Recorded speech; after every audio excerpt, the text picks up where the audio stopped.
Hi, friends! Welcome to Beautifully Bookish Bethany and our live show for our tandem read. Alexa will be joining us soon. We always have like some number of people who can make it on the live on a given night. But we're going to be talking about Empire of Storms and Tower of Dawn, which should be fun. We're very excited. We have Ingrid and Izzy, and Alexa is running a little late, but on her way. Congratulations! Yay! I'm glad you can make it. My kids just went to bed, so that's why I do these when I do them. Missed the last one and ran to catch up. Love it. Yay. Hi, Jessica. Hi, other Jessica. How's everyone?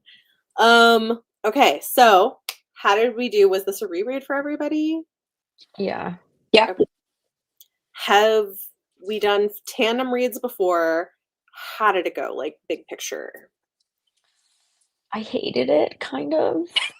No, I really did. I hated it. Like, I struggled. I was on the struggle bus, like, this whole time. Oh, no. I don't know. I felt like it really broke up the pacing of the books for me, and so it really took me out of the story. And I think the fact that I don't love Tower of Dawn didn't help. I love Empire Storms, but Mhm. Tower of Dawn was like one of those books that I read because I had to get through it. So the tandem read, it just killed me. I swear to God. Like I was contemplating life choices reading this. Like, maybe I should switch off of the tandem read. What is it? You almost needed to switch away from the tandem read Oh, and I switch to did. I did. individual again. Mm-hmm. I totally did. Like halfway through, I said, "F this." I'm going to like just read them separately. Okay. Okay. Izzy? This is my first tandem read for it. I'm very excited about it. I enjoyed the tandem read because I don't love Empire of Storms. Because you read that, you have that cliffhanger ending situation. Yeah. And then you go into Tower of Dawn, and like I like Chaol's book. I like Yrene. Is that her name? Yeah. Yeah, Yrene. I'm like, what were names? Who was this? But yeah, so I liked that story when I read it.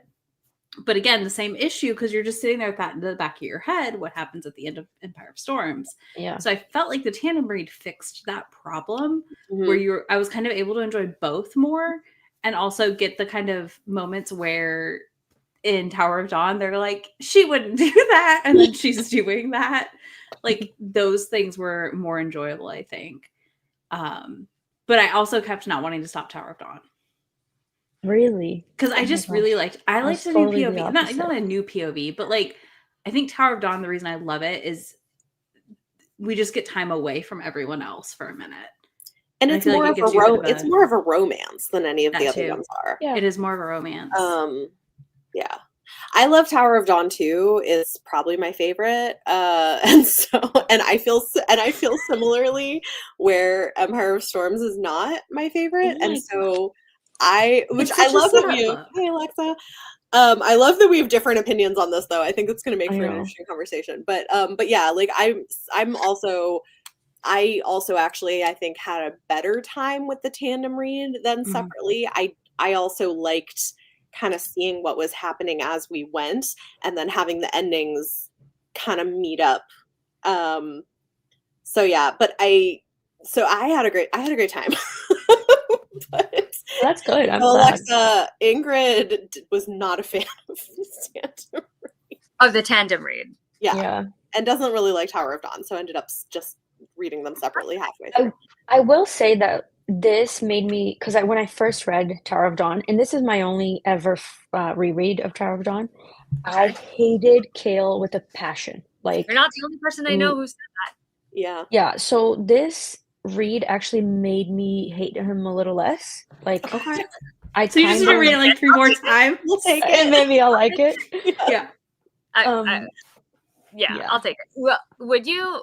But are you one of those people who just skips it if you're going to reread the series? Yes. Okay. I was just curious. I mean, I have a very strong opinion about that too. Yeah. But I'm also like, I get it. Like, especially if you're not a fan of Chaol's, I kind of understand. I still think it has to be read, but I get it. Yeah.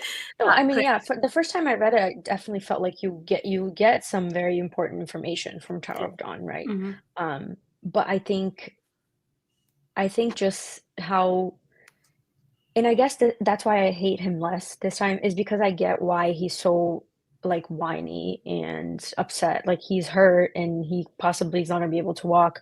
But I think the first time I read this, I was just, oh, he's being such a whiny little bee, like, Mhm. and Irene's trying to help him and he doesn't really want help. And then finally he gets his crap under control. But Yeah. Makes sense.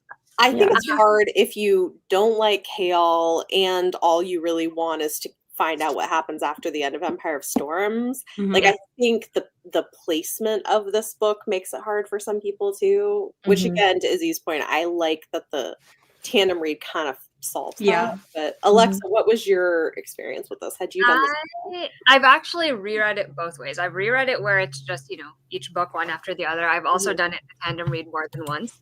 I also prefer the tandem read just because it does a good job of just giving you an idea of what's going on in the world overall with everyone versus like you're just stuck with one side of things versus the Mhm. other side of things. I do like that. That being said, obviously, I think it's very obvious if you've watched any of the other live shows I've done for Throne of Glass.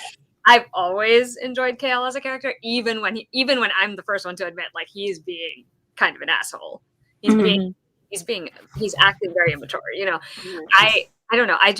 For me, I've always liked the character progression. But the thing is, I know that Tower of Dawn was supposed to be a novella, and it just morphed into whatever it became at the end. Yeah. I think if it had ended up just being a novella, like if that had been the case, I don't think it would have been quite as upsetting or jarring for most people, just because it would have been shorter. Yeah. Like everyone would have just been like, all right, it's like it would have been another like I don't know, Acophas, but not. I think I would prefer the 10. I kind of wish I knew how to bookbind, to be honest, so I could just like make put them together and it's Yeah. because I think I would really enjoy that. But yeah, I actually, whenever anyone asks me right now, like what my favorite in the series is, I always put these two together. So it's usually when I say I'm like, oh, Empire Storms and Tower of Dawn are my favorite. Oh. But as a 10, if you're gonna ask me a separate books, then we all know Tower of Dawn would be my answer. No, I'm with you though. I do think the tandem of it for me, like that made Empire of Storms much more fun. Yeah, it made everything more fun, I think, because even the parts of Tower of Dawn that are a little bit more slice of life day to day, like they're just going through all these healing sessions, they're in Antica and exploring, like it gives you that calm while Empire Storms is like so much is happening. So much is happening. I know, That's how true. I felt, but I also think it's because I really like that in most of her books. I like those like quiet moments. And I don't feel like we get as many of them in Empire of Storms. So again, but then if you want just like the action, then Empire of Storms is perfect for that because it has all of this. And in so many avenues, there's like so many things going on. Right. It's cool because you kind of see how it's all coalescing towards the ending. Like you can see how like everything is suddenly coming together. Everyone is suddenly being brought together, which is something I've always appreciated about the Throne of Glass series. Like you can really very clearly see like how it's suddenly, everything is starting to come into one area. Everyone is going to have to work together. I've always enjoyed that part of it, and I think that really starts in Empire of Storms, continues in Tower of Dawn, obviously culminates in Kingdom of Ash, which should be an interesting thing to read. But yeah, huge fan of the tandem read. Whoever took the time to come up with a reading order did a great job. Yeah, I would say. I agree. So this is interesting. If you were reading the Kindle bind up, that would be so annoying. I can see that. I also did this on audio, and I agree that it was pretty easy to go back and forth between the books.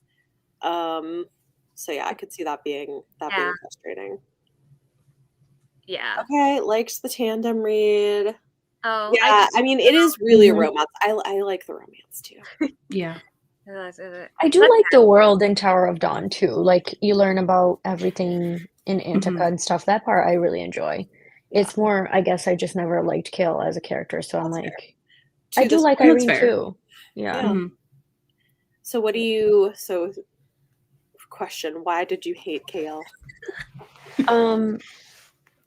I think he was just really whiny. But mind you, when I first read this, I was a long time ago, and now I think I have a little more appreciation for the nuance of him being so overwhelmed and upset about the injury, Mhm. right? So I disliked him a little less this time around.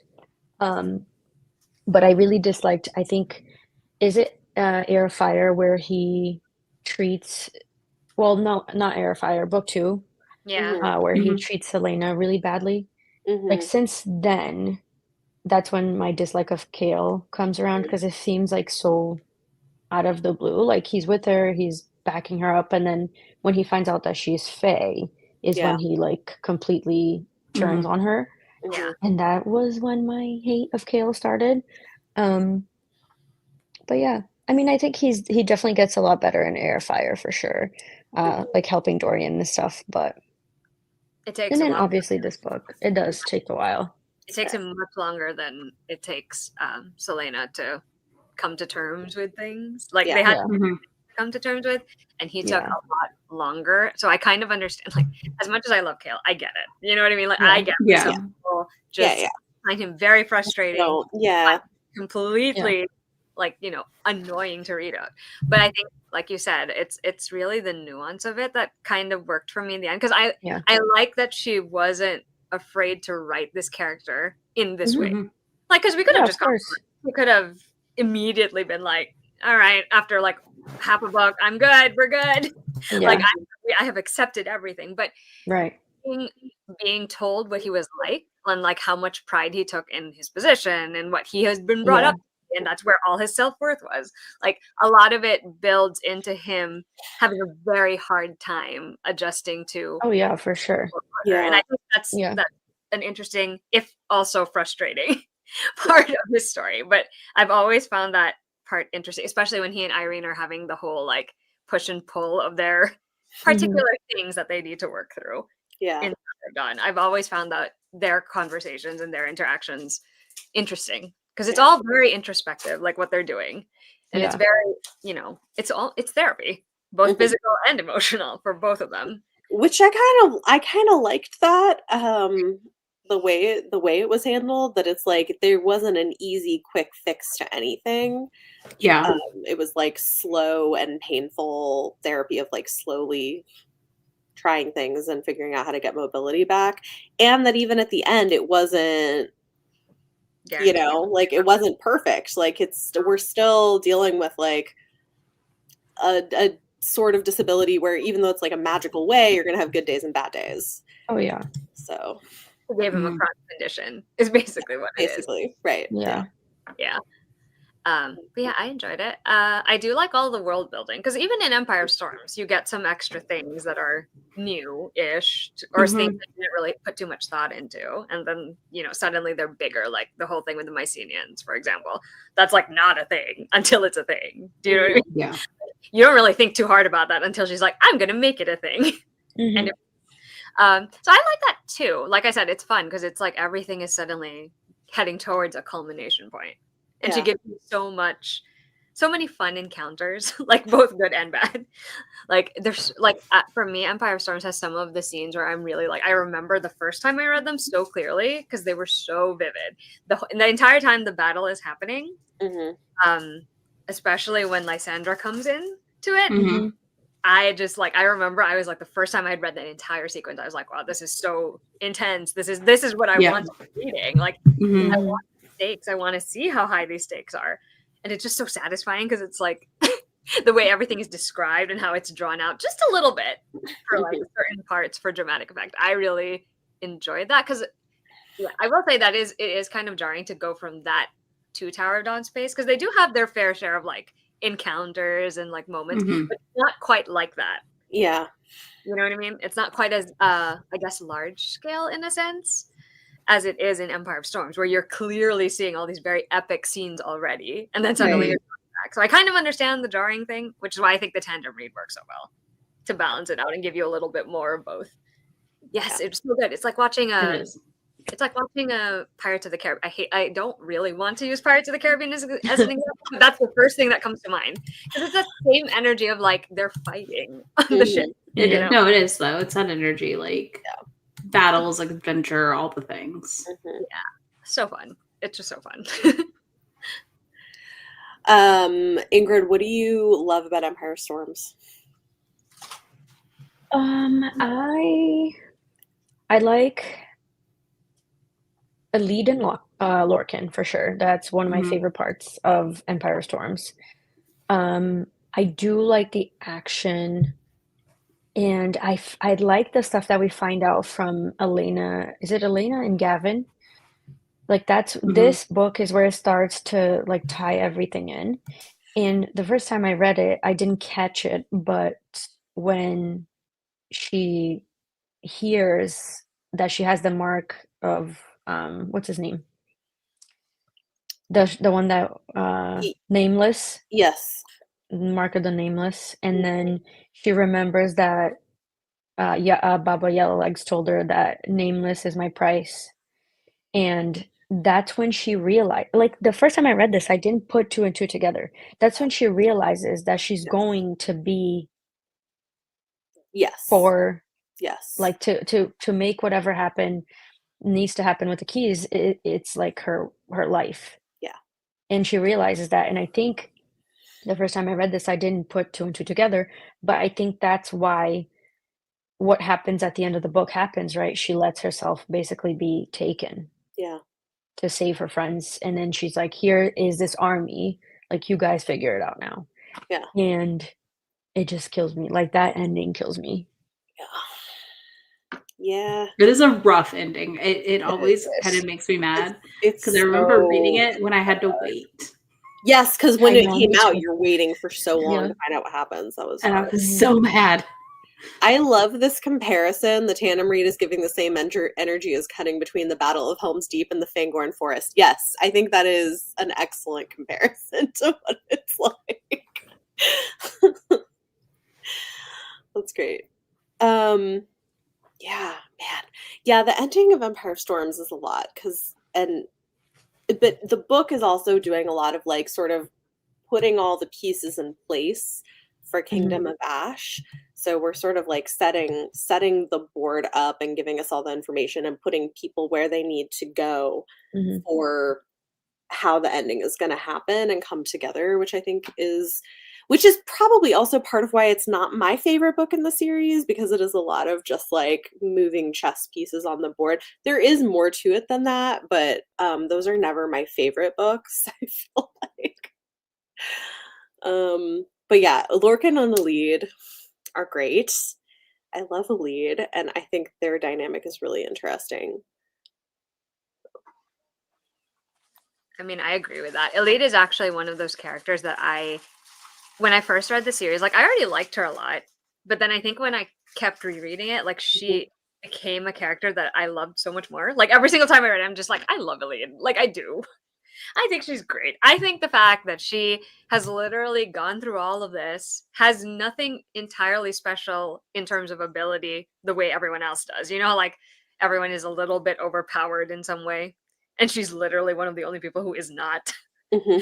I just watch her do everything she does, the choices she makes. And like even when she's afraid and even when she's not sure and she still makes those choices, I'm just like, you know what? I was like, you deserve all the respect for every single thing that you have managed to do and for standing up to all of these people who could literally probably kill you. Like with I've always loved her. Like she's always been one of my favorite characters. So I was so excited on the reread. I was like, she's back. Yeah. Because of that though, like she technically like they could just squish her. She's gone. But she's like, absolutely not. I'm gonna fight the battle. But I love where stuff I love and hate where we end with her in this in Empire. Yeah. I was like, words, titles, do not about to call it Tower of Dawn. In Empire. Like that part I feel like was just as heart-wrenching as the first time I read it. Yeah. Which I did not expect. I was like, I should know this is coming, and I still was like very upset. I know, Lorcan. I think the reason why I've always liked to lead is obviously everything you guys said, but also she's just so quietly powerful. Like she's different from any character that Sarah J Maas has written, because usually, like, some shape or another, her main characters are like strong women. Like Lysandra can turn into a ghost leopard. Like, Yeah. and she's just, yeah, her mind is her power, right? Which Yeah. is pretty great. Yeah. It really is. And she Yeah. really manages to pull one over a lot of people a lot of the Yeah. time in situations where like it's extremely dangerous for her. Yeah. I'm just like, you are doing the most. She's a survivor, and I think that's amazing. Yeah, I love that she's just, you know, one of the big players in the game at the very end of it. I'm just like, she deserves it. You know, Yeah. she deserves all of the good things. I do think it's interesting with the tandem read, like having information when we do about things like who Maeve really is. Because for me, like, I do think that like ups the stakes sort of, and like how it feels at the end when it's like, oh yeah, and also we know something they don't know. Oh, you know what part also kills me is when she tells Aelin that her and Rowan are mates. And she tells her the whole story that like she faked this whole mating thing with his other wife, and Yeah. even though Aelin knew already that they were mates. Yeah. And I'm like, that's literally like a stab in my chest. Yeah. That whole scene, it Yeah. just kills me every time. The only thing I don't love about it is I'm like, can we not have it where you can have multiple mates in your life? You know what I mean? Like, I guess I feel like that's a thing I wish we had more. Because I don't know, because like I think in real life, right, like people have multiple loves sometimes. Yeah. I don't know. It's like I guess it's because it's like a magical thing, right? So they make it like there's one person that you need to find or whatever. Right. And that's her one consistent thing across pretty much all her series, right? Yeah. The main thing is always there's only one. That's why let's back to another series. That's why I'm worried about the next A Court of Thorns and Roses book, because what's her name? Elaine. Her mate is what's his face? Lucian. Yes. But I don't want him to be her mate. And I feel like they are starting mate Cassian and what's her face be together. Yeah. And then Reese, so it's like it has to be Azriel. Like, how is she gonna pull that off? Yeah. I don't know what she's gonna do, but I think it would be great if she kind of did some work looking at free will in that, you know, and like being able to like choose how you, like whether or not you want to be with the person you're mated with. Like, I actually think that could be kind of powerful because it's subverting some of the genre expectations in an interesting way. And she's been doing that series long enough. I think it would be cool to do something. Or have multiple. I don't know. I was gonna say multiple is also the other option. Multiple is a good option too.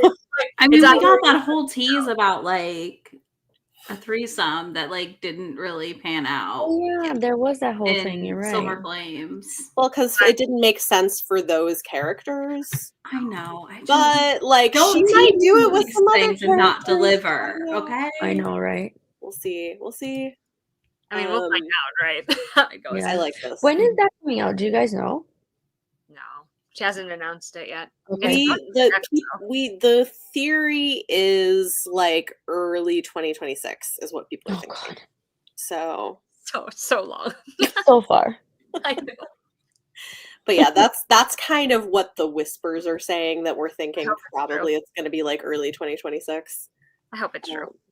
Because that would make sense with her current schedule, because doesn't she do one every 2 years now? It kind of seems.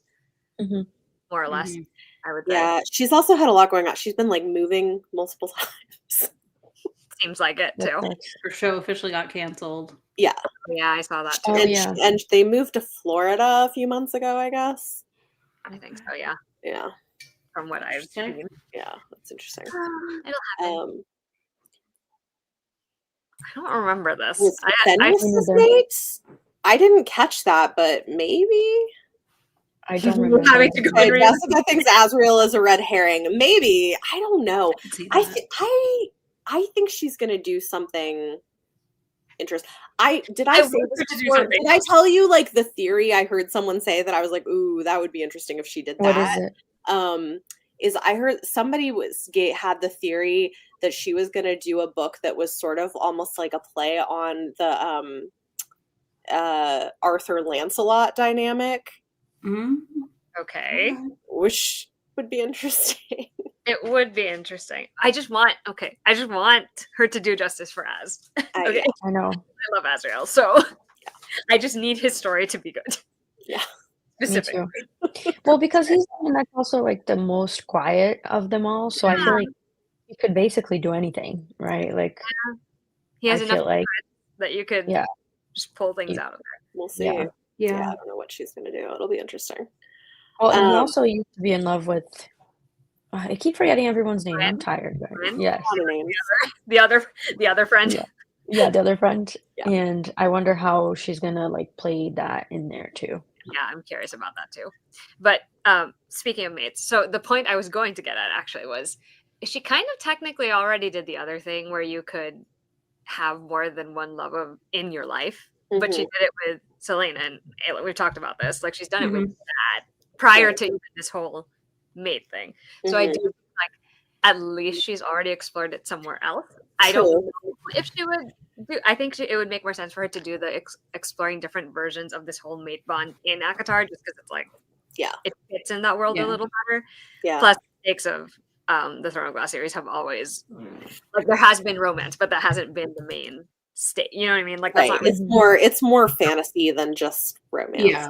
Yeah, it just has all the romantic elements, which all of us are eating at, obviously, depending on who you love, right? Yeah.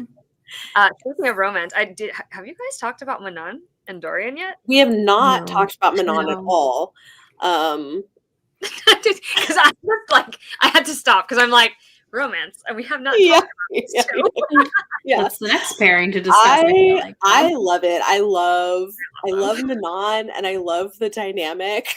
Like he is just like totally.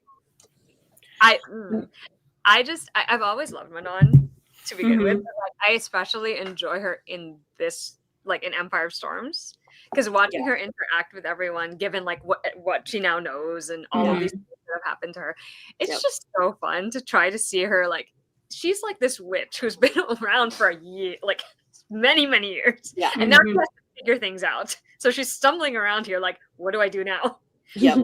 Like, where am I going? Like, what should I do? Should I like? Her whole world's been turned upside down, right? Yeah. Like the people she thought were her enemies, she's descended from, and is the last Crocken Queen, Well, and like midlife crisis. yeah. Years old. Rightfully so. Yeah. Oh, I'm also rooting for them. I mean, the thing is too is like, I'll be honest, I do kind of love a like like dom female relationship, so I kind of love that for them. It's great. I like, you know what? I love it for them. I'm still very sad that the world of Throne of Glass does not exist and cannot get confirmation that we cannot get confirmation that they were still together. Yeah. All of it. I mean, they've got to still be together. Come on. Oh, that's what I think. Of if they're not course. together, then they're at least seeing each other very regularly. Yeah. That's what I think. I do like the fact that like he's fearless too. Like she could literally kill you with the swipe of her fingernails, and he's like just doesn't care. And he's That's like, fine. Into that. Yeah. He's into it, which is why it works so well. Yeah. I think it's excellent. Yeah, it's so interesting to me because they actually have so few moments together, like really just the two of them in Empire, and yet you get such a good sense of their dynamic and their chemistry. I'm like, I don't know what you put in these pages, like whatever amount of pages, because it really isn't as extensive as like some of the other couples, right? They have a lot more. These two do not. No, and I'm like, I don't know what's in these pages, but it's very good. It's true. You did a great job with whatever that is. Yeah. And it just builds you up so much for like what's coming next, what is coming in the last book. Yeah. Yep. Who is your least favorite character of this novel? Of each or both? Empire Storm. Oh, both. Oh. Who did I enjoy the least?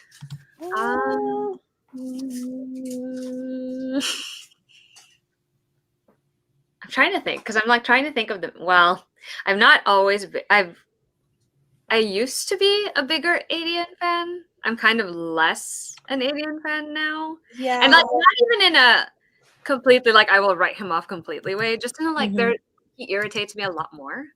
Yeah. He's probably my least favorite also, although I did notice in this book, which I thought was interesting, just because I'm trying to sort of clock like places where even though people because okay, this is my thing.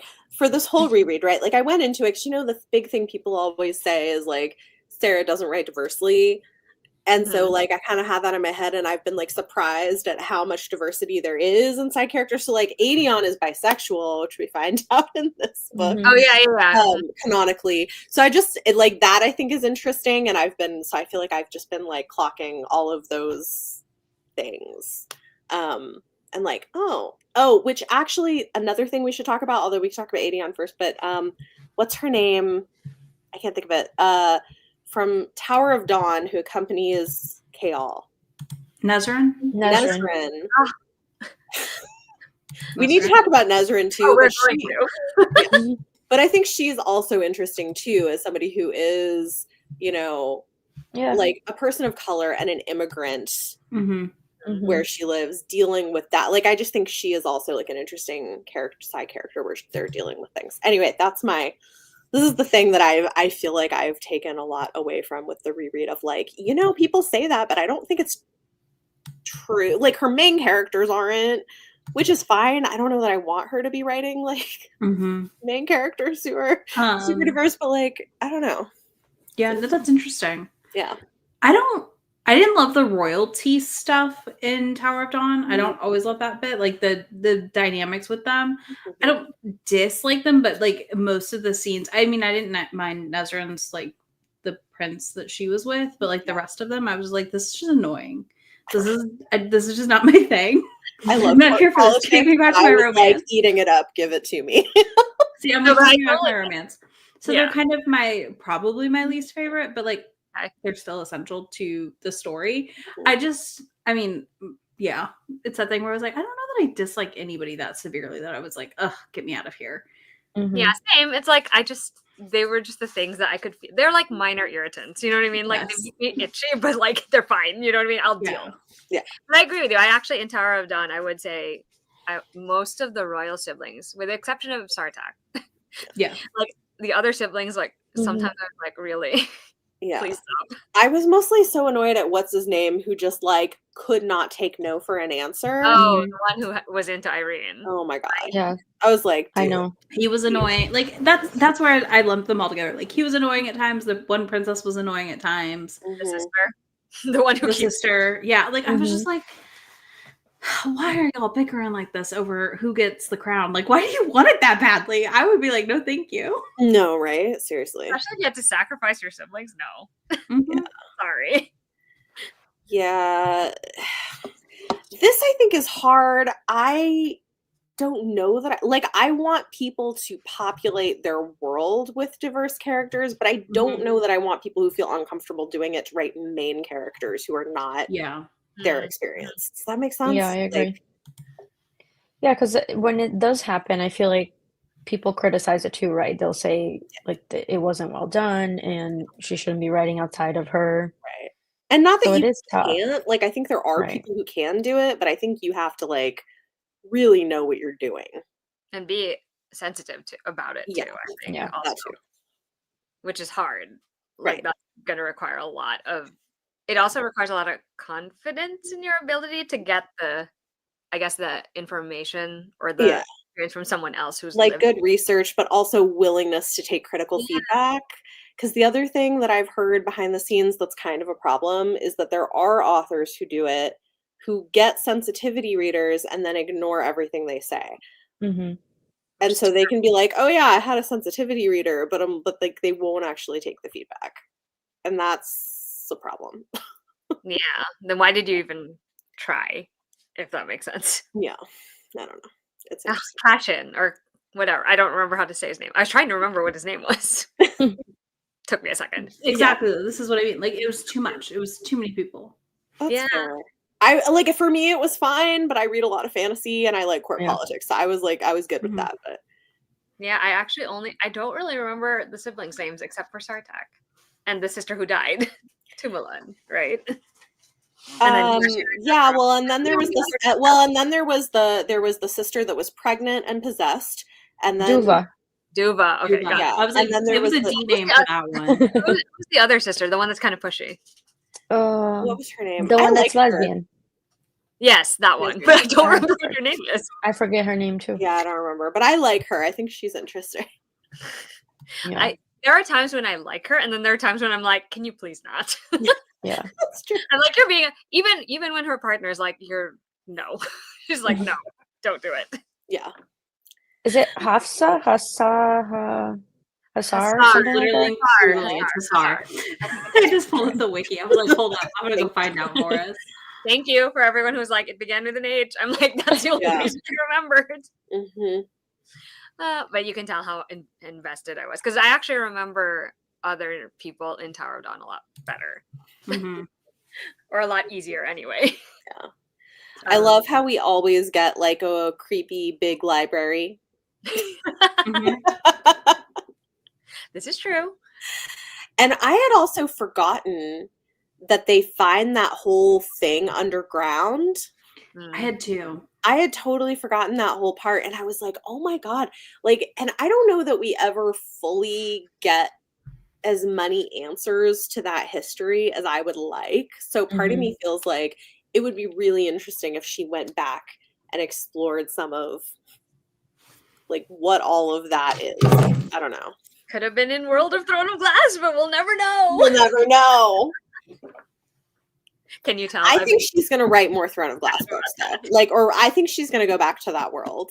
I really want her to do I think World she of Throne will. of Glass. I really do. Even if she just gave us that, I would be fine because I just want to Yeah. see what happened to everybody. Yeah. And also, like, in World of Throne of Glass, she was supposed to, from what I remember, like expand a little bit more on some of the other things in the world that, that we didn't really have that much time with. So all that we got was the very important details of it.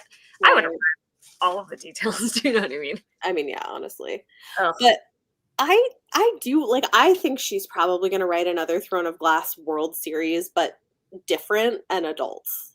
I mean, I'll read I'm it. down for whatever she wants to write, honestly. I mean, yeah. Give us more.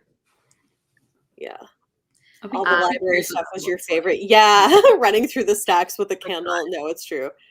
The libraries are all. It's true. Like every single one has like As a library. epic library. Yeah, I love And it. there's always something traumatic that happens in them. Mhm.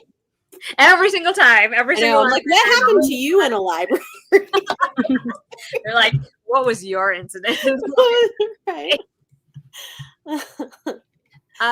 Nesryn, since we're Yes. on the topic of the Yeah. library and that's in Tower of Dawn, we could talk about Nesryn. I've always enjoyed Nesryn from when we first meet her. Mhm. But it's nice to kind of see her, I guess, grappling a little bit with who she really is and what she really wants at this point. Like, she thinks she knows what she wants, and then she doesn't know how to reconcile the facts of the situation as it is, right? She doesn't know what to do with all of that.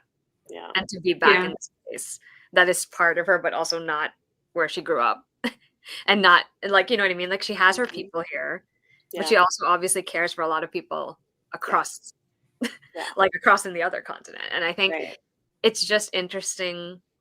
She gets actually one of the more action packed parts of the story because she gets to do a lot of, like, she leaves the city. Right. She gets She to fights life the is like. Stygian spiders. Yeah, she Yeah. gets to go like see what life is like with the what's the name for the people? Rookin, Mm-hmm. right? Mhm. Gets to see Yeah. what life is like for them. She even gets stuff like she gets one of her Yeah. own. Like she gets to go on an adventure, which I think Mhm. is a nice change for her because her whole adult life is what she's lived in the city where she's been judged for what she looks like and Yeah. what Mhm. her heritage clearly is, and the only respect she can earn is being in the service of the crown, right? It's like Right. the city guard, and then eventually now she's captain of the guard. Like it's nice because for once she actually gets to have a life outside of that, and I think that part was fun to watch her like when she makes that decision to like, I'm gonna go with you, like in like 2 I'm like, yes, you should. Mhm. It's like, I think you should. Go Instead on of the Yes, I'm like, good for you. I'm like, listen, Chaol, Don't you be just stuck with gotta let Grumpy him Guts over figure there. his Yeah. shit out. I was like, don't let Grumpy Guts weigh you down. It's fine. No. Like, he's got his stuff to do. He can't go anywhere, but you should. Mhm. Yeah. Yeah. It was just fun. I enjoy her entire like all the time she spends away, like when they're apart. Mhm. Yeah. It's just so fun seeing her And arriving at the perfect moment. Mhm. Yep. Yeah. I'm sorry. always. Stark's orchestration of that entire situation without even intent. Like he intentionally did it, but it's also like, well, I don't know if it was gonna happen. I was Mhm. kind of hoping, but like, I didn't. I'm like, listen, the fact that he took the chance Yeah. Mhm. and it paid off for him. I mean, like, Yeah, good for it you. did, Like, it you gotta did. shoot your shot, right? Yeah. Well, I mean, good. Honestly, yeah. No, it's great. Yeah. And then the reveal of who Lysandra is. Mm. Oh is yeah. like, Oh, that was so good. I Oh forgot my about God. that. well, And and it that happened, and I was thought like, oh, that yeah. too. And I think it also is one of those moments that for me hit harder doing it as a tandem read. You know, like finding out, and then that she, like, oh God, this is as she's gonna like Just fighting for her pretend to life. be Aelin. Oh, so stressful. Yeah. I know. That's actually one of the things I'm looking forward to in Kingdom of Ash.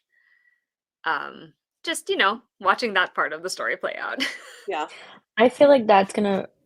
I don't know. I read it so long ago, and this is gonna be my first time rereading it. Mhm. I think it's gonna crush me all over again. This is why I can never finish my rereads of it. I've tried rereading. Okay, since the first time I ever read Kingdom of Ash, I have tried to reread it multiple times. I've made it Really. at like a variety of distances into it, and I can never finish it because I already like. You know how like we all know that all of the soul crushing things in it happen like somewhere in the latter half of the book. Once Yeah. I get closer, I'm like, I can't do it because I just know. I'm like, I know what's gonna happen, and I don't want this. Yeah. Yeah. I'm a little terrified. Yeah, I haven't read Kingdom of Ash since 2018. Mhm. Yeah. Same. I read Is it that when when it came out? Yeah. I Mhm. read Yeah. it when it came out and I haven't reread it. So Yeah, me neither. Not great. And I think I reread Tower of Dawn and everything leading up to its re-release. So that would have been my last read through of this series. wow. But it's so satisfying. Yeah. I just remember. I mean, it's a great ending to the series. It's just Yeah. really long. And I feel like the beginning is rough. I also forgot it's like almost 1,000 pages. It's so long. I so think the long. beginning is particularly rough too, because It like is rough. outside of the part involving Aelin herself, everything else is just war, strategy, war. Mhm. It's a lot of war, It's which hard to read a little bit. it's not my favorite. I do think it's a great wrap up to the series, but it is not my favorite book in the series. It's much better to read it right after versus Yeah. like having the whole gap because Mhm. it was a little Yeah. harder to get into it when there was a whole like long gap. Right. No, that makes Yeah. sense. Yeah. Yes, excitement and terror are the two correct responses to Kingdom. Yeah, I mean, it is like it's good, but it is rough at Yeah. times. It is rough. It really was. I have such vivid memories of reading that book. I know. I mean, I think I'm not gonna say anything. We'll talk about it next Yeah. live show. But Yeah. I have my worst scene ever. Oh, me too. Okay. Yeah. I'm trying to. I went to the Kingdom of Ash tour when she came to New York. Mhm. 90-second Y, right? Yeah. Yeah. I like filmed the whole thing and have it on YouTube too. I love this. I was like, we didn't know what we were in for. No. Yeah. That's good to do.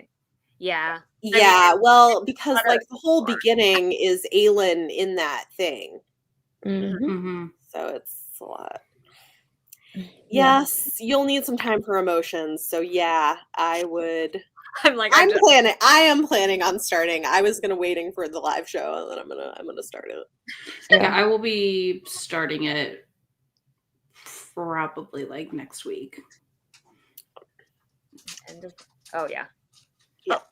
A lot of the ending, like, okay. Anyway, I was like, wait, I thought I do think that's gonna be spoiler for Kingdom of Ash. Never mind.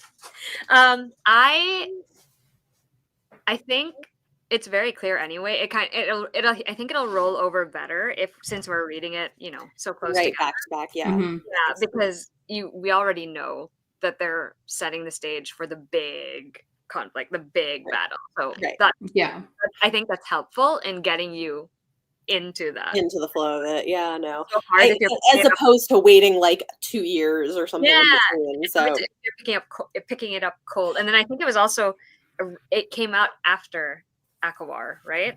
If I'm remembering correct. I'm trying to remember. Yeah. Right? Okay. I think you're right. Yes.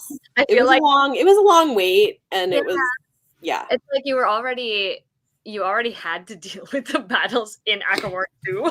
Yeah, it had to have come out after because we read these in publication order.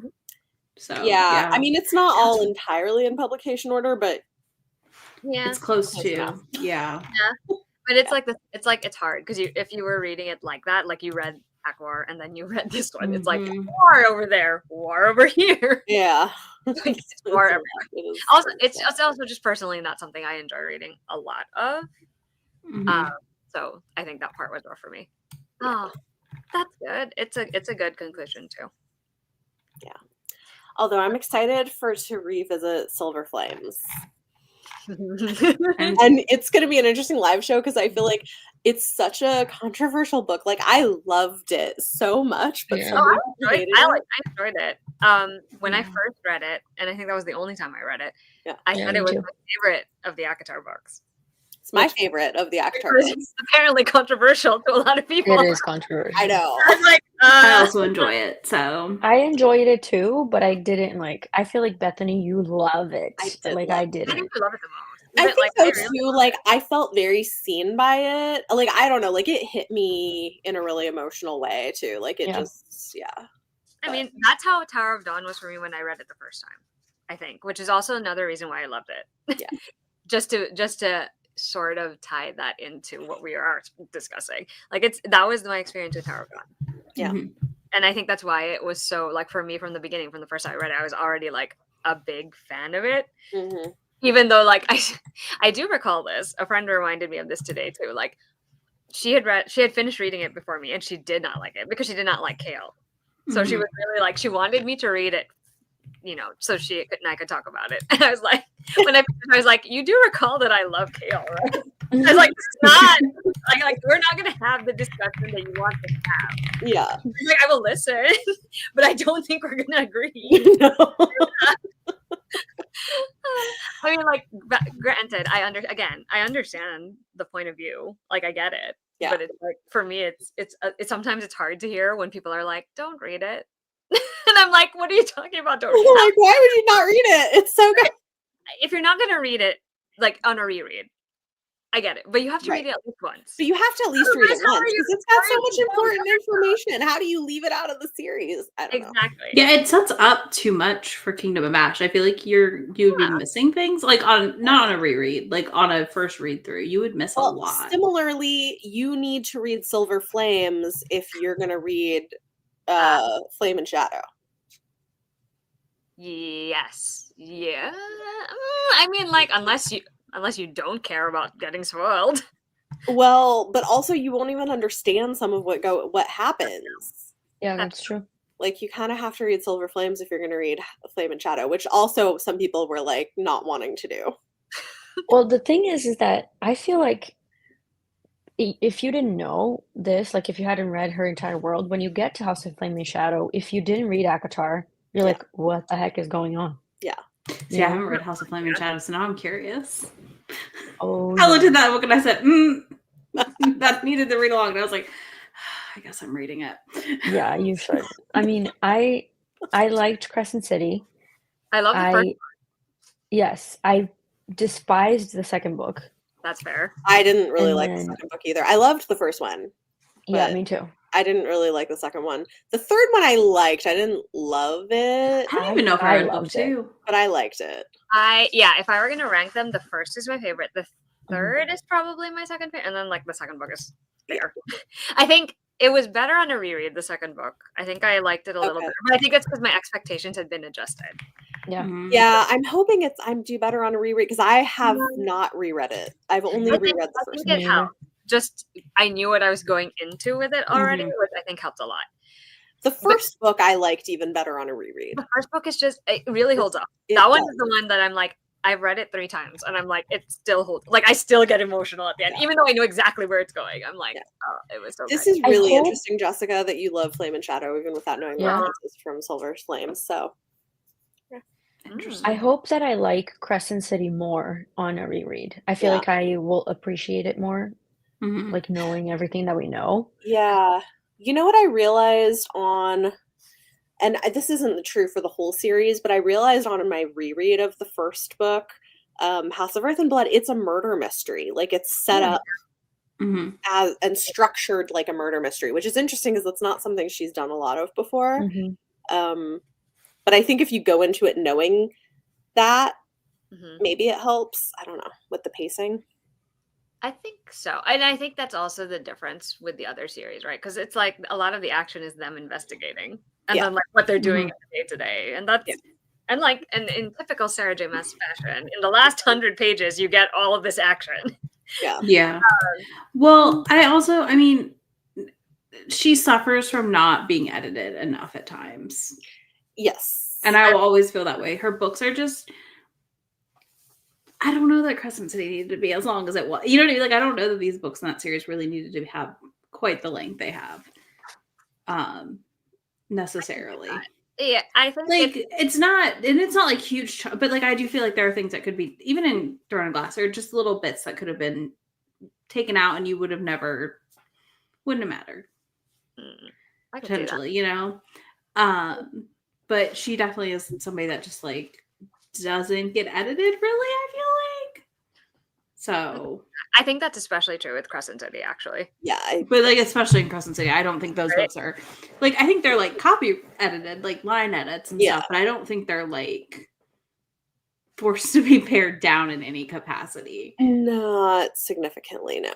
I wonder if they like if it would have been effective to have them be sort of as short as your typical like urban fantasy reads. You know, That would something be interesting. I feel like she has a hard time writing short books. And that's what I think the problem is too. They're very urban fantasy. Yeah. So like Alona Andrews and stuff, like her books. I was gonna say like something like that where they're a little bit more, I guess, compact in story. Yeah. I don't know if it's also the scope that she was going for though, because she does, to be fair to Crescent City, once you get to the third book, the story kind of explodes because so much is going on. I can see that. It's a lot. I almost wish the third book had been 2 books. Yes. I feel like it might have worked better if she'd found a way to like split it and do different arcs of action, because I do feel like it's a lot for one book. I still enjoyed a good chunk of it. There's a part of it I did too. I enjoyed it too, but I was like, you know what it reminded me of? You know how in Return of the King movie, like you're like, oh, this is the ending. Oh no, wait, we're still going. This is the ending. Oh no, we're still. That's how I felt about House of Flame and Shadow. I can't wait to get to that live. I'll be honest with you, because like I feel like that one is going to be really fun to discuss. Yeah. That one and the second one. The second one, because I'm pretty sure we all have very strong opinions about certain things, and that's oh my gosh, I can't stand the second book, honestly. But this is like I think this thing happens for a lot of authors with the editing thing. Like I feel like it's so common. No, it's true. Like a lot of authors get so big, they don't get edited. Because you know who else doesn't really get edited as much anymore is Marissa Meyer. Oh, I haven't read anything recent from her. Me neither. So I wouldn't know. I feel like Brandon Sanderson doesn't get edited either. Yeah, probably not. That's true. I did see, I don't know if he said it or someone told me he said this, but I guess like he responded to someone's comment about editing and he's like, oh, I've had more editors than ever. I just don't listen to them. And it's like, it's probably true because he's so popular that like he can write however many words and we're still going to read it, you know? Y'all are, I'm not. Not you. I have page limit. I will. But yeah, it's true. I think maybe. I think that's part of it. I also just think there are some of them who get to a point where they're like, I'm going to do what I want to do with this. Yeah. I don't know. I think Jennifer Armentrout is another one who I would say like the later books. I don't know. I haven't read the latest in the Blood and Ash series or in the prequel, but they just keep getting longer. Yeah. Mm-hmm. And even the ones I read, so I think I stopped third, fourth. I don't think she's had an editor in a while either. Yeah, the earlier stuff she did is much better. I mean, they have editors, but it's like, I don't know how much they're actually, which like, you can't blame the editor either, because it's like, if they're making a lot of money for the company and they choose not to listen, like that's kind of, what are you going to do? Yeah. You're just like, your suggestions might not be listened to. And that's their right? It's their prerogative. Mm-hmm. Also, like, I think Sarah's editor right now, like, only edits her books. That's wild. That I did not know. Yeah. Although that may be changing, because apparently, like, Bloomsbury is talking about opening a romantasy imprint. Oh boy. That she would be working on, so that's interesting. I could see that. Anyway, I feel like we got a little off track there. Got a little off track there. Relevant. Editing. It's still technically relevant. Yeah. What was I was gonna say something and I just do not remember any of it anymore. Yeah, I mean, what else about this? I'm trying to think of the... Okay.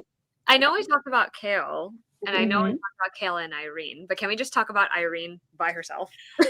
Oh, she's amazing. I love Yrene Towers. I love Yrene. I again, she's another one of the female characters who I'm like, I feel like we need to pay more attention. Yeah. To what she does and how she. The thing is, she's not perfect either, because obviously her history has given her a lot of emotional baggage that she's carrying, right? But I like how, because she's put in this position, like she's now forced to be like, what do I really value? Like, what do I hold like as my pinnacle of like, this is the ethical standpoint I'm going to take when it comes to healing people. Right. And like, I like that Hafiza, like the healer on high, is that the name of her position? Yeah. She's like, I'm just going to give you this choice. And like, I know that she knows what she's doing, right? Yeah. When she says this to Yrene. And I like that Yrene is really forced to like, am I going to do it? Like, can I overcome how I'm feeling and what this represents to me in order to live by my oath and actually heal someone who needs it? So watching her struggle with that, for me, like, it's so fascinating, especially given like we've already seen her before. Yeah. And, like, her dream was just to go study, become a healer. This is what she wanted to do. Yeah. And so now she's at this crossroads where she's like, is this going to be the one time in my life where I'm like, I'm not doing this? Yeah. And I can't leave. Or am I going to stick to my guns and I'm going to keep pursuing this path that I have decided to put myself on because someone helped me get there. Yeah. And I like that there's this whole like connection too. Like, we already know it exists. Like when she reveals it in Tower of Dawn, like when she's like, this is what I've been carrying this whole, you're just like, oh my God. I remember the first time I was like, I knew it was coming, but I still was like, yeah. And I was like, I has no idea. Well, and that's the thing about Empire of Storms and Tower of Dawn both, is when we get, like, if you read the short story collection, like, this is where you get the payoff of all those relationships, like all those people are showing back up. You've got Yrene, you've got, what's her name? Silent Assassins.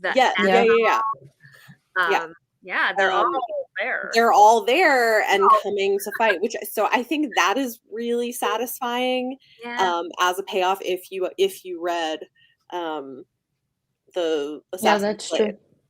Yeah. It's like so exciting. It's really just like, oh my gosh, all these people are here. Why are they here? Yeah. But it's cool because it's like, I feel like if you didn't read Assassin's Blade, you're kind of like, oh, okay, these people keep showing up. But if you've read it, you're like, oh my God, like it all comes full circle, and that's exciting. And it's always like, we owe a debt. Like, we owe a debt. Except for Axel, who's literally like, she used my name. Yeah. She dressed herself as me. Yes. Yes. Yeah, like little treats there, but it's so satisfying when it does. Yeah. You should. They're fun. They're fun. And I do like all the connections that are in them. Poor Rolf just gets Rough. dragged. I remember That scene the is first one time of my I read favorites. Tower of Dawn when I figured out who Yrene was. I was so excited. I was like, "Oh my god!" Like they're gonna meet. It's gonna Yes, happen. They're gonna meet again. yeah. And ironically, she ends up with Chaol, but like, Yeah. trying to. Yeah. I also realized it's interesting the tower. It's like you have Yrene Towers is her last name, and then you have like the Tower of. And it's called the Torre. Mhm. Yep. I liked that it like I think there's a scene where Chaol does say that to her. Like, oh, don't you think it's weird? And I'm like, I'm glad you pointed that out because it's like Right. so on the nose. Right. But it's also interesting, right? Like, I guess with the title, I think fits because it's like her and also the place of healing that are sort of like, it's the end of the Dark Knight sort of situation, I guess. Yeah, that's true. Yeah. Yeah, I love that so much, actually. I do too. I guess.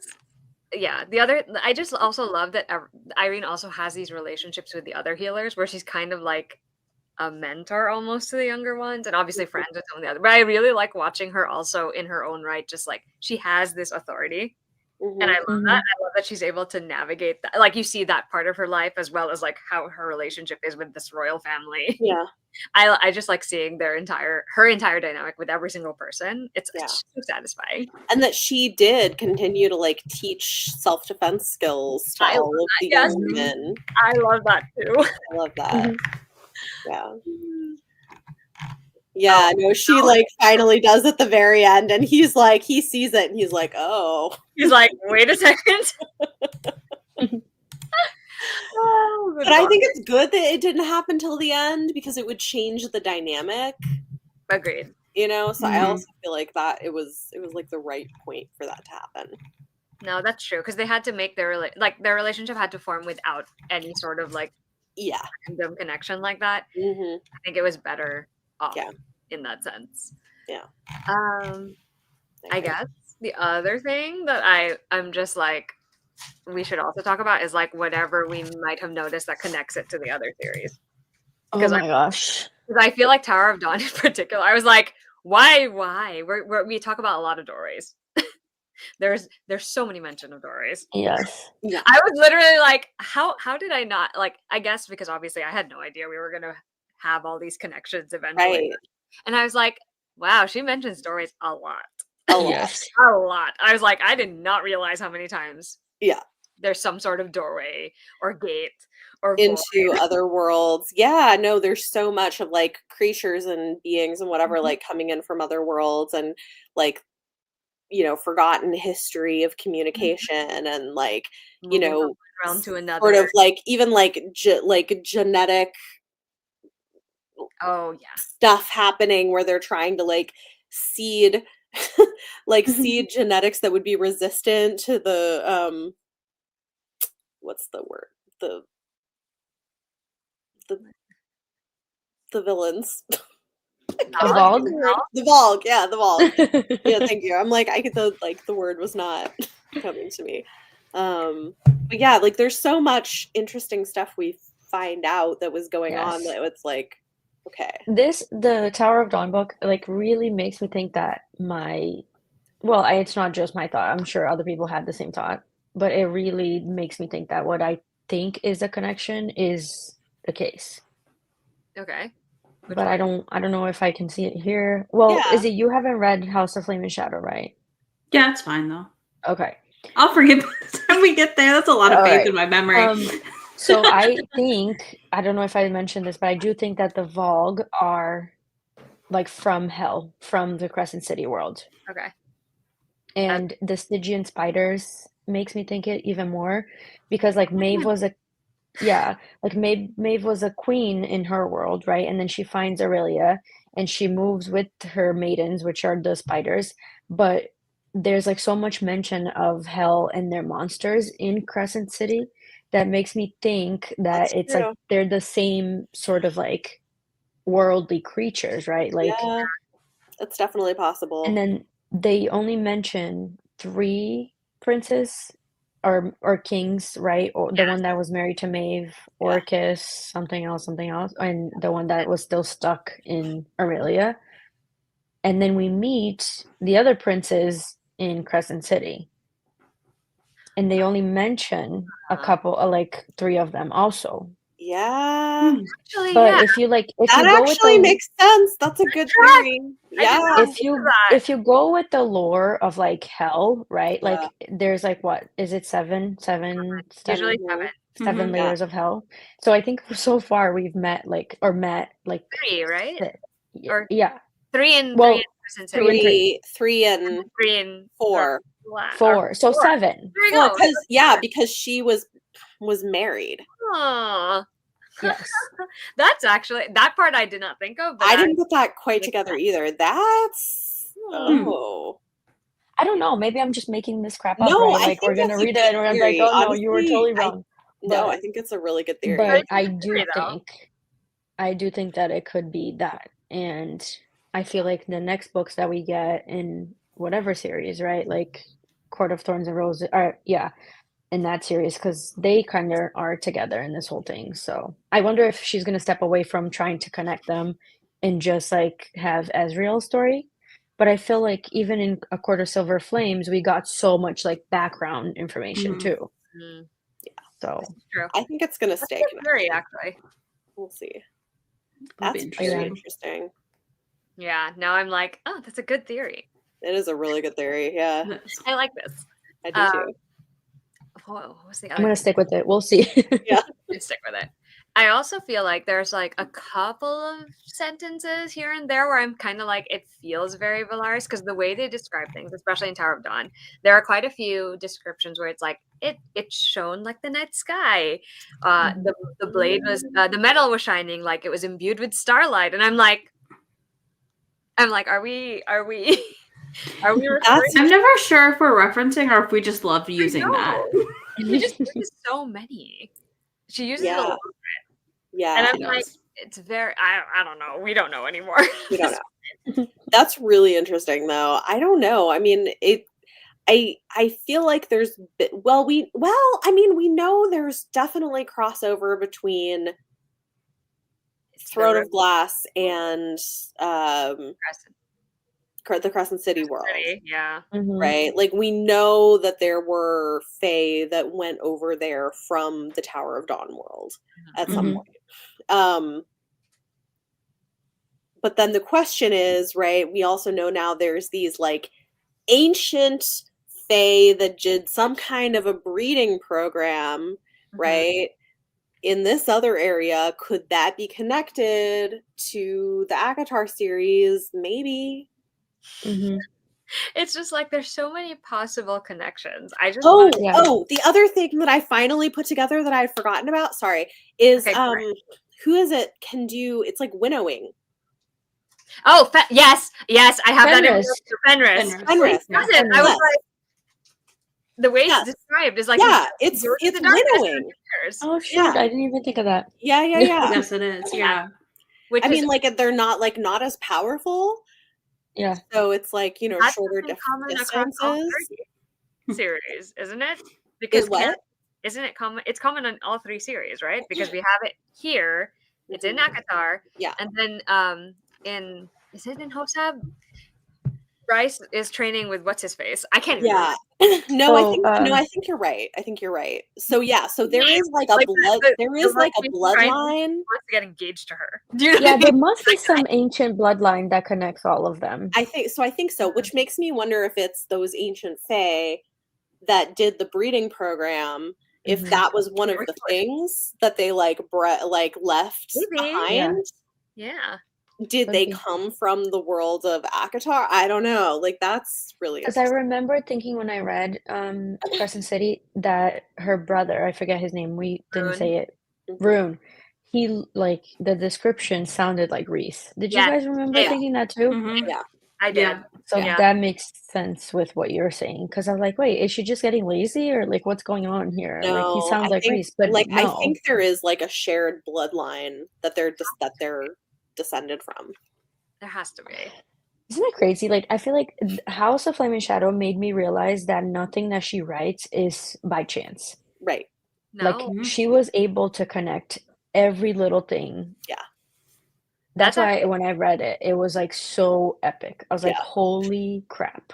You it was know? so satisfying on Yeah. a level where you're like, I know this. Yeah. Like I've Yes. seen Like if you've Mhm. read all the books and you Mhm. can actually see what she's doing, it's like, I just Yeah. remember flipping.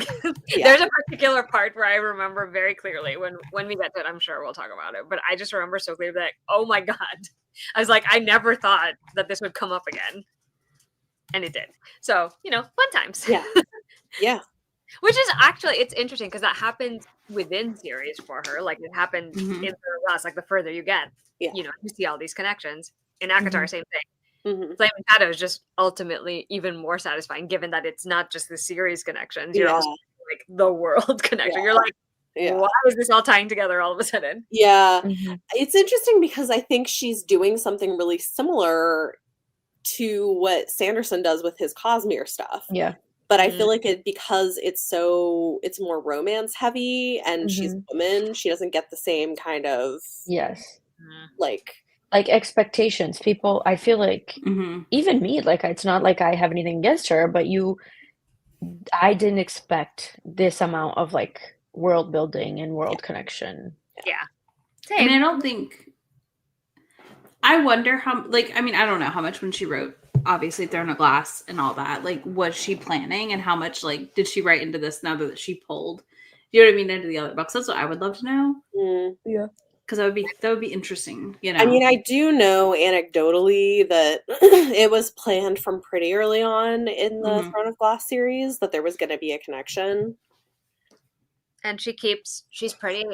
I also remember she said this before. She keeps really intensive binders of her world Oh, I building. bet. I can see Like, that. I Yeah. remember she back in Throne of Glass, she was like she would just spend so much time making all of this stuff up about the world, and she just put it in there. And I'm pretty sure she did that for Acotar also when she was working on it. So Yeah. I wouldn't be surprised if she was just like, haha, I could actually use this over here. Yeah. Mhm. I mean, good on her if that's. I if, mean, like, I think it's great. I love this kind of stuff. I think it's Yeah. so fun seeing the crossovers. It is. But again, like, I feel like she doesn't get excuse me, doesn't get as much credit for it because there's a lot of romance and she's a female writer, and so I feel like people don't like talk about it in the same kinds of No. ways. they would consider it something completely different from whatever they would consider like high epic Right. like your typical high epic fantasy, Right. which it doesn't necessarily, but it also has some of the elements of it. I mean, I feel like the Acotar series is definitely more romantasy, Oh, agreed. Because the romance is whereas so central there. yeah, where like the romance is pretty central, but the other series that's not so true. Like there is romance in it, but it's fantasy. It's not. Yeah, Yeah. I always say that Acotar is romantasy, and then for me, Throne of Glass is like romantic fantasy because it does Yeah. have romance. Yeah. It's still a fantasy. It's Right. not really a fantasy romance because the Right. romance is not. We were just saying the romance is not the big thing. No. Like it's so satisfying when the romance happens, but it's really not about that. Well, and I think It's not an the- equal focus. Yes, In any capacity. which is what I usually think is a romantic book. which I think is the same in the Crescent City series. Mm. Also, I don't like there is romance, but it's not the main focus, I would say. That's probably why the second book was a little frustrating to Yeah. read Mhm. because there is a heavier like But it's not done very well. There's no emotional stakes behind it's it. more physical. Yeah. The whole, And their that's why, so I thought with that first book, the Crescent City book, I thought in the second, maybe that's why I disliked it. Well, not just, but one of the reasons I thought she was going to pull an Akatar and give Bryce a different love interest. Oh, okay. Yeah, I was hoping that I didn't. Bryce would be with one of the princes of, I think his name's, is it Aiden? Oh, Ada. Oh, Yeah, Ada's. And when it didn't happen, I was like, what the fuck? Like, because I didn't That's connect fair. with their romance, so I thought, but that's interesting. I liked their romance in book one, but I feel like for me in book two, it just lost all of the emotional depth. because it became so Mhm. physical. Like Yeah. all they were thinking about was banging each other the entire Right. And I was like, okay, that's fine. Like, that's the thing is like, I don't have a problem if you want to write like explicit sex scenes. Like Silver Flames, I loved and it had it, but I'm like, you need to have some like emotion behind it. Like, Yeah. what? Like, this is Mhm. not doing anything to move the relationship, the emotional arc of the relationship forward at all. No. I don't know. Yeah, I think that was really part of why House of Breath was so hard for me to read the first time. I'm Yeah. like, I don't know what's happening here. Yeah. I'm Yeah, like, I don't get it. Anyway, I erased that book from Anyway, my we're like, brain. so this is a lot. I feel like this is the point where things start to converge. So yeah, there's just so many. It starts out as so many different plot lines, Mhm. right? Five Storms is particularly because they're all like on different journeys, and then you have whatever's going on in Tower of Dawn, and now you're going to have all. I think it's like 6 or 7 different plot lines streamed together into the last one, which is really effectively done. It's kind of difficult that it happens across 2 books in 2 separate places, Yeah. and Mhm. all of us who have read it when it was originally coming out suffered greatly the entire time. It's Suffer. nice. It is nice now to be able to just like keep going. yeah, Mhm. It's so much easier than just like the year-long waiting for so long. No, I agree. not knowing. It is interesting to like clock some of the nods to the other series that she's putting here, because I feel like in Kingdom of Ash you get the big one that like everyone notices. Mhm. But like going back and being like, oh wait, like that's winnowing, and that's like, you know, like there's Mhm. connections starting before that. Yeah. Oh Okay. yeah. Too. That's fun. Let me see. Did I write anything else? Yeah, I did write an entire like all caps note about the winnowing. Mhm. I was literally like, "This is winnowing." Yeah. Can't possibly be Yes. anything else. Yeah, no, I got excited about that too. I was like, And then I think what was it? There was something else that was kind of bothering me. That kind of it was more a connection to Crescent City, I think. okay. You remember? I think it's in Empire of Storms where they first encounter the Bloodhound. Do you remember this? I think it's in Empire of Storms. I don't know if I'm remembering correctly. It's Maybe. it's basically that creature that's sent after Manon. Oh yes. Okay. Yes. Yes. Right? Yes. The one Okay. that's kind of like it was like a mutant creature. Yeah. Yeah. Yeah. Okay, yeah. All these features. The one that has wings. Yes. And I was like, I'm sorry, is this supposed to be a half angel, half shifter? Because if it is, that kind of in my mind, the fact that it's called the Bloodhound just triggered, and I don't know why it triggered this for me, but it reminds me of a character in Crescent City. Oh. Interesting. And I'm like, I won't tell you what it is right now because that character is like, if you haven't encountered it, it's kind of a reveal. I'm pretty sure, so I'm just not gonna. Yeah. Like, since for those of you who have read it, you probably know who I'm talking about, and I'm just like, I don't like. Is this? Did she just think, oh, this name is cool, I'm gonna use something similar to it and put it in That's interesting. Crescent City? Because I remember being like, this is wild. Also, she uses the term. Another Crescent City thing for me is like at some point in Empire of Storm, she uses the term Starfire, Mm-hmm. and it makes me specifically think of Bryce's thing in Crescent City, her ability, Mm-hmm. and what she can do. Yeah. Not, you know, that like her magic. Yeah. I'm like, kind of reminds me of what she can do. I'm like, I don't know if I'm just reading. Again, it's one of those things where I'm like, I'm reading too much into this, I'm pretty sure, but at the same time, it's hard not to. Yeah. But are you? Because who knows? I know. I mean, honestly, you may be right. Because like I do feel like we hadn't seen much of those creatures before. Yep. Aside from doorways, the other thing that gets referenced a lot is like a nomadic people who wander from world to world, from realm to realm. And I'm like, this sounds like the Asteri. Yeah. I'm sorry, it really sounds. And yes, I think especially towards the end of Crescent City, we kind of get the confirmation that depending on which world they were in, they were viewed very differently. Yeah. They were given different names. They were given different. And my theory is that in Throne of Glass World, they were the gods. Ooh. The different gods who came in. Because like it's just the way they talk about them. Sometimes I'm like, Yeah. They're, like, moving to a very higher existence. Time is fluid for them. Their bodies are very like they can shift in they can exist in multiple places. Yeah. I'm like, Yeah. and then there's a random throwaway comment about like they got trapped in the place, and I'm like, but if you're a god and you made it, technically you shouldn't be trapped. No, Right? that's interesting. Like, Well, because the gods do read like not gods. They're Right? like They read they're like just like something higher else. beings, sort of. Mhm. So, Mhm. no, I think that tracks. I'm That just tracks. like, it's Mhm. Morastery doing some shit. in Probably. other worlds. I was like, as usual. Yeah, I think what's interesting is there's so many different players, Yeah. right, in the multiverse that we have going on, and like figuring out all of those threads of connection is interesting. Yeah. I mean, But the other thing too is we know there's at least one group of Fae that do genetic projects. So I guess that's the Mhm. thing. And they're not the only ones because the Volg have as well. So there's a lot of like interesting, right? It's like, interesting things happening. this could be a thing. Yeah. We don't know if it's a thing, but it could be a thing. Yeah. hmm What is this? Yeah, it's just interesting. It's more interesting rereading it after having read all of Crescent City too for me, because I'm like, okay, now I can sort of see things that could have informed Right. what she did in Crescent City. Right. Mhm. Yeah. Which is a fun time. Yeah. I'm excited to get to it because I think it's going to be really interesting. The first one's gonna be so rough for me because they always makes me emotional. That one. Oh. And we just long. Yeah. So much length in books coming our way. There's actually one other thing that I think it reminds me of Crescent City 3 specifically. Okay.